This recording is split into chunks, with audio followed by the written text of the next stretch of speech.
Y en un día muy especial para todos los argentinos, hoy Día Nacional de la Memoria por la Verdad y la Justicia, seguimos teniendo testimonios de primera mano, los testimonios que queremos escuchar, lo que nos hace revivir un poquito esa parte de la historia tan oscura que algunos quieren esconder bajo la alfombra y que nosotros hoy tratamos de mostrártela, de contártela. Por eso estamos hoy así, de manera virtual, con José Cisneros. José, muchas gracias por aceptar la invitación de hoy.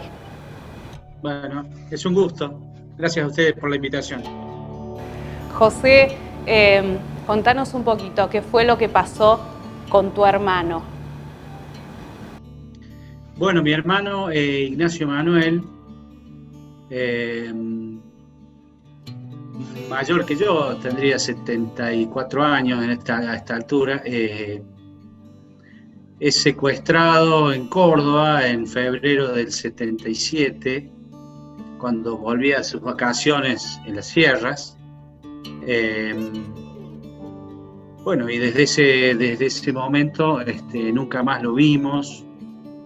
Supimos por informaciones que de otros presos que lo vieron en el centro clandestino de La Perla, y bueno, y después nunca más tuvimos noticias de él. Después, bueno, comenzaron los juicios. Nosotros fuimos querellantes en la causa La Perla, que tuvo, gracias a Dios, sentencia, lo cual nos ha permitido, bueno, no perder las esperanzas en que finalmente, en el caso de Corcho, como le decíamos, le decía a todo el mundo, bueno, que hayamos tenido finalmente justicia, ¿no es cierto? Así que bueno, esa es en apretada síntesis la historia de mi hermano. Después, bueno, mi madre, una de las primeras madres de Plaza de Mayo, empezó a frecuentar la plaza los jueves a partir del año 77, una de las primeras 13 madres, así que bueno, ella ya está muy viejita, tiene 97 años, pero bueno, está bien. Creo interpretar también el sentir de ella y de la familia en esto que nos ha tocado vivir, de años, bueno, años muy duros, pero bueno, la familia siguió su curso con un gran recuerdo de nuestro hermano. ¿Qué recordás de él? ¿Cómo lo recordás?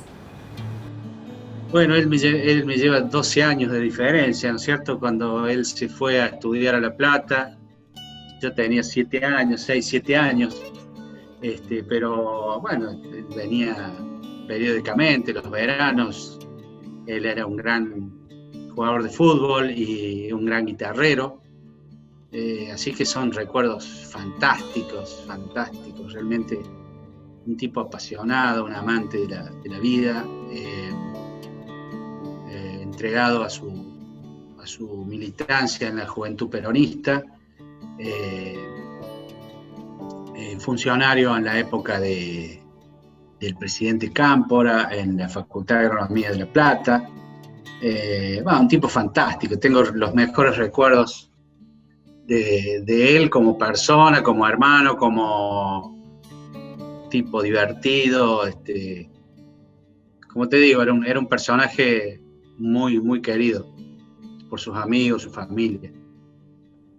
Bueno, él dejó un hijo que ya es muchachón grande, tiene 2 nietos, una nieta y un nieto, una familia hermosa. Así que, bueno, en apretada síntesis, eso es más o menos la historia de mi hermano Corchito y la de la familia. ¿Cómo transitó tu familia todo este tiempo de no saber nada de él? Bueno, me decías, tu mamá está en vida, es una mujer mayor que fue una de las primeras que estuvo ahí dando vueltas alrededor de la plaza. ¿Qué te contaba ella de ese momento? ¿Cómo fueron transitando todo este tiempo? Bueno, fueron diferentes épocas. Imagínate que ya pasaron más de 40 y pico de años. Uno fue creciendo, fue madurando desde las primeras épocas muy duras, ¿viste? De mucho miedo, de no saber qué pasaba, de mi viejo, bueno, mi viejo un infarto, una situación muy, muy fea, ¿viste? Muy de incertidumbre, no saber nada, que nadie te decía nada, que se iban a los cuarteles a reclamar y nadie te decía nada, que decían que, bueno, estaría en Europa, que se habían ido. Y bueno, la verdad era muy otra, ¿no es cierto? Después vinieron la época de los juicios, comenzaron en la década del 90 con Alfonsín. Después vino la frustración de las leyes del perdón, la ley de obediencia debida, punto final, los indultos de Menem. Estuvieron los juicios por lo menos más de 15 años parados. Mi hermana fue la que estuvo muy metida en el juicio de la Perla, así que ella llevaba todos los expedientes, colaboraba con los abogados querellantes, ¿no es cierto? Hasta que, bueno, en la época de Néstor y después de Cristina Kirchner, las causas se reactivaron porque fueron derogadas las leyes, las causas se reactivaron, se activaron todos los juicios, el juicio de la Perla, que era, bueno, el que a nosotros nos convocaba más. Así que, bueno, renació nuestra esperanza de que pudiéramos tener justicia, ya que no íbamos a tener posibilidades de verlo ni de saber de él, aunque, bueno, intuíamos el destino de Corchito, ¿no es cierto? Bueno, entonces, durante esa época, el Estado Nacional, como te digo, en la época sobre todo comenzando con Néstor Kirchner y después con Cristina, todos los juicios se reactivaron y, bueno, se llegó al 2000, no recuerdo el año, pero 2016, debe haber sido 2015, 2016, cuando se dio la sentencia finalmente del juicio de la Perla. Bueno, eso fue una época, una noticia y una circunstancia muy, muy, muy esperada por nosotros. Te imaginás, después de más de 40 años, que se condenara a los culpables, Menéndez y todo el resto de los responsables de lo que fue el centro clandestino, ¿no es cierto? Así que, bueno, fueron varias etapas, algunas más duras que otras, y finalmente creo que el mensaje es de que la justicia actuó, y hoy en día se sabe la verdad, ya no hay forma de ocultar nada, se saben los responsables, quién hizo qué cosa. Así que, bueno, en ese sentido estamos reconfortados de que Argentina es uno de los pocos países en el mundo que logró condenar a usurpadores del poder, ¿no es cierto? Dictadores y genocidas, como fue el proceso. ¿Recordás cómo comenzó Abuelas de Plaza de Mayo, cómo comenzó tu mamá? ¿Tuviste posibilidad de acompañarla alguna vez a la plaza? ¿Qué recordás de esos primeros momentos? No, yo imagínate que ella iba con todo el miedo de que estábamos todos nosotros, imagínate lo que era el año 77, y ella se tomaba el micro, me acuerdo, se tomaba la colta el miércoles a la noche y se volvía el jueves a la noche después de haber estado todo el día en la plaza, lluvia, helada, lo que fuera, ¿no es cierto? O sea que volvía y, bueno, la cuestión era cuidar ese equilibrio entre cuidar su familia, los que quedábamos acá. Yo era tenía 18, 19 años, estaba en la universidad, imagínate el temor de que mientras estás tratando de ver qué pasa con tu hijo desaparecido, todavía tenés otra familia que proteger y exponerte. Fueron años, la verdad que fueron años muy duros. ¿Qué pasaba por tu cabeza en esos primeros momentos, en esos primeros meses de desaparición? ¿Tuviste miedo? Sí, incertidumbre, miedo, temor, veías agentes por todos lados, quizá en tu imaginación, en que los había, no había ninguna duda, ¿no es cierto? Veías gente por todos lados, bueno, eran situaciones que uno con los años después las va procesando, ¿no es cierto? En ese momento seguí en vida, quizá un poco inconsciente de las cosas,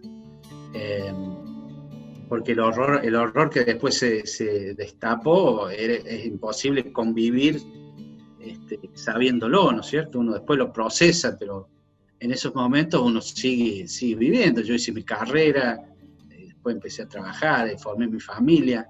Es como que había que seguir la vida, pero de alguna manera mantener la llama viva de que necesitabas saber qué pasó, ¿no es cierto?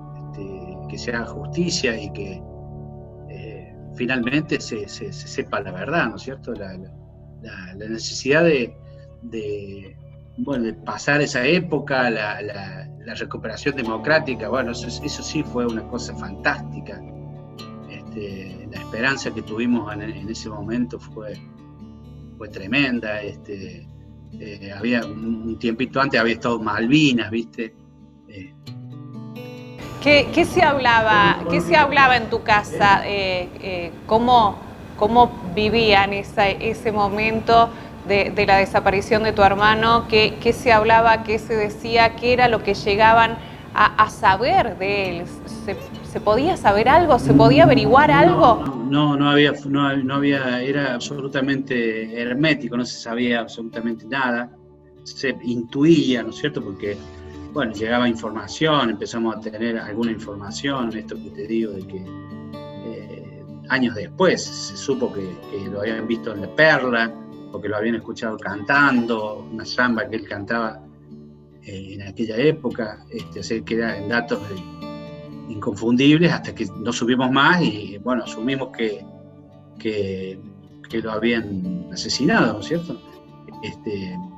Pero era difícil hablarlo, exteriorizarlo, ¿no es cierto? Era muy, muy complicado, porque es una cosa permanente de equilibrio entre recordar y de continuar con tu vida, y que eso no te paralizara y no te envolviera el temor, la angustia, ¿no es cierto? ¿Cómo hicimos? La verdad que no sé, no tengo ninguna receta, ¿no es cierto?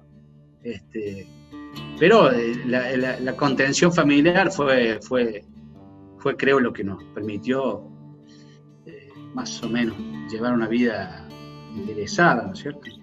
La actitud de mi madre muy, muy entera. ¿Cómo se enteraron de lo que sucedió con tu hermano? Después de que uno tiene hijos se da cuenta lo que significa. Yo tengo hijos de la edad que tendría mi hermano hoy, y uno se da cuenta de lo que debe haber sido para una madre en esas circunstancias, ¿no es cierto?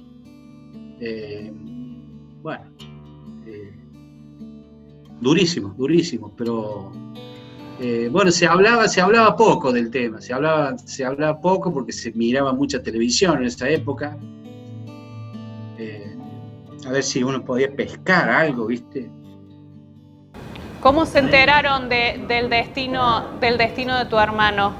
¿Cómo les llegó la información de que lo habían matado? No, eso nunca lo supimos. No, nos llegó información de él estando vivo en La Perla. Pero después el destino final no sabemos hasta el día de hoy, ¿no es cierto? No sabemos absolutamente en qué circunstancias, ni estamos seguros de que está en algún lugar del campo La Perla. Pero ¿Les gustaría saber qué fue lo que pasó realmente? Mirá, ya sabemos lo que pasó. Yo no estoy seguro de querer saber demasiados detalles, ¿no es cierto? Creo que toda la gente responsable ya está juzgada. No sé, probablemente sea una cuestión para la generación que viene, pero nosotros ya sabemos el destino que tuvo. Ahora, si vos me preguntás, ¿les gustaría saber exactamente el lugar y ver y ir, recoger lo que quede? A mí, sinceramente, no. Eso en este momento no me interesa. Ya, es como que es necesario cerrar en algún momento etapas para poder seguir adelante y que no sea una traba para seguir adelante con la vida, ¿no es cierto? Estamos muy satisfechos de haber logrado que se haga justicia. Ahora después, ¿qué otros detalles podemos llegar a dilucidar de todo? Al menos en mi caso personal, creo interpretar el de mis hermanos también. Bueno, ya es como que está cerrada, ¿viste? La etapa de hacer el duelo, como se suele denominar. Creo que ya más o menos lo hemos hecho, ¿no es cierto? Eso no se va a terminar nunca, porque un hombre sin tumba es siempre una carga, ¿no es cierto? Es una cosa que falta cerrar. Pero bueno, que es lo que nos tocó, ¿viste? Creo que la hemos llevado con la mayor dignidad posible y te repito, estamos muy, muy contentos de que la justicia haya condenado a los culpables no solamente de esto, sino de todo lo que fue la dictadura militar, ¿no es cierto? En todas sus facetas económicas, políticas, de derechos humanos, hasta cultural, ¿no es cierto? Uno por ahí ve espantado algunas reacciones que te hacen acordar mucho aquellas épocas, ¿no es cierto? Hoy acabamos de presenciar el otro día en la Plaza de Mayo una cosa que realmente te pone los pelos de punta, de que haya gente que esté tomando símbolos, simbologías que te hacen recordar mucho esas épocas, ¿no es cierto? Pero confiamos en que son grupos absolutamente minúsculos, marginales, y que no tienen ninguna incidencia en la vida de los argentinos de bien, ¿no es cierto? Hablando de justicia, ¿crees que la justicia ha sido suficiente, esta condena, estos años de condena a los culpables? Pues yo creo que sí, creo estimar que sí, ¿no es cierto? No tengo muchos detalles de cómo está la causa, si está finalizada, si hay algunas otras instancias por delante, porque hace un tiempo que no sigo el juicio de la Perla desde que se dictó la sentencia, ¿no es cierto? Pero como te digo, confío en que ese tema de la historia nuestra va a terminar juzgado integralmente, ¿no es cierto? Más temprano o más tarde, esa etapa de la historia va a terminar juzgada como corresponde, ¿no es cierto? ¿Y cómo querés que se recuerde esa parte de la historia? ¿Cómo te gustaría que la empiecen a escribir en los libros? ¿O cómo te gustaría que la vayan aprendiendo los chicos más jóvenes, los que no la vivieron? Bueno, es una etapa de la historia que es absolutamente imposible que vuelva a repetirse, ¿no es cierto? La madurez que ha tenido nuestra sociedad, cómo los organismos se han encargado de esclarecer lo que fue aquella época, el nivel de conocimiento que se tiene, el nivel de conciencia de lo que fue esa etapa, de esos 7 años de horror, ¿no es cierto? Yo creo que No, eso no, está muy, muy fuerte en la generación nuestra, por supuesto, y en todas las generaciones que vienen. Yo veo que la juventud, no sé si mayoritariamente, pero tiene muy clara conciencia de que esa etapa no puede volver a repetirse, que los golpes militares, cívico-militares, son una tragedia para el país, y que, escuchame, 50 años después estamos hablando de las secuelas que dejó una etapa de la Argentina, ¿no es cierto? Entonces, siempre va a haber una generación que va a estar recolectando esa memoria y se la va a transmitir a la que sigue. No, me parece que el legado macabro de la dictadura va a estar presente siempre en la conciencia de la gente, ¿no es cierto? No sé si es una certeza o una expresión de deseo, pero me parece que eso es lo que va a ocurrir. Veo que las generaciones muy rápidamente asimilan lo que fue esa etapa, aunque no la hayan vivido, pero uno es capaz de ponerse en el lugar del otro, de lo que vivió, ¿no es cierto? El ser humano tiene esa capacidad, ¿no es cierto?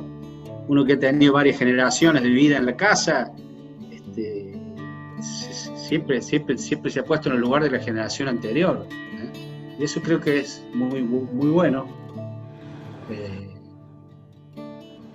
Y por eso estas fechas son tan útiles, este trabajo que hacen ustedes de difusión es tan importante para esa transmisión, ¿no es cierto? Esa transmisión oral de las experiencias y aprender de ellas para que nunca más volvamos a tener que vivir eso, ¿no es cierto? Porque eso impacta, el impacto como lo estamos viendo, se trasladó 50 años para adelante, ¿no es cierto? Uh-huh. Me decías el nunca más. ¿Qué significa para vos nunca más? ¿Nunca más qué? Bueno, nunca más grupos mesiánicos queriendo arrogarse la representatividad que nadie tiene, ejerciendo la violencia sobre las ideas de los otros, no respetando la pluralidad y las ideas del resto de los compatriotas, la actitud asesina de eliminar físicamente al adversario, ya sea matándolo o metiéndolo preso, solamente por una cuestión de no compartir sus ideas. Bueno, eso es el nunca más, ¿no es cierto? Es aprender a convivir con las divergencias y a respetar las decisiones de un sistema de vida democrático como el que tenemos desde hace tantos años, ¿no es cierto? Es decir, nunca más a romper esa lógica de tolerancia y de que el progreso se logra en base a este sistema que hemos elegido democrático, ¿no es cierto? ¿Cómo querés que se lo recuerde a tu hermano y a todos los desaparecidos? Bueno, creo que fue una generación que estuvo muy, muy comprometida con la transformación del país. En lo personal, a mi hermano lo vamos a recordar siempre como un gran tipo, un tipo fantástico, abierto, como te digo, gran guitarrista, gran cantante, gran jugador de fútbol, gran amigo. Y esa generación, bueno, creo que hay que rescatar todo lo que tuvo de mística y de jugarse por cambiar una realidad desfavorable, ¿no es cierto?, que teníamos en esa década, y rescatar esas ganas de militar y transformar la realidad para hacerla cada día un poquito mejor, ¿no es cierto? Eso me parece que es muy, muy importante rescatar de aquella generación, ¿no es cierto?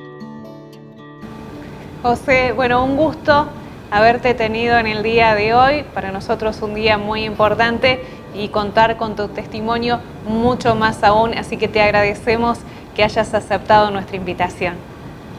Bueno, yo le agradezco a ustedes el espacio, la posibilidad de contar estas cosas de la familia, que no son de la familia, nos ocurrió a los argentinos, ¿no es cierto? Son un ejemplo quizá de lo peor que puede ocurrir, pero bueno, la tarea de ustedes es muy importante en esto, para lo que decíamos de que las generaciones aprendan de lo que nos pasó, ¿no es cierto? Así que nada, muchas gracias a vos, a la radio, por permitirme estos minutos. Un abrazo, muchas gracias.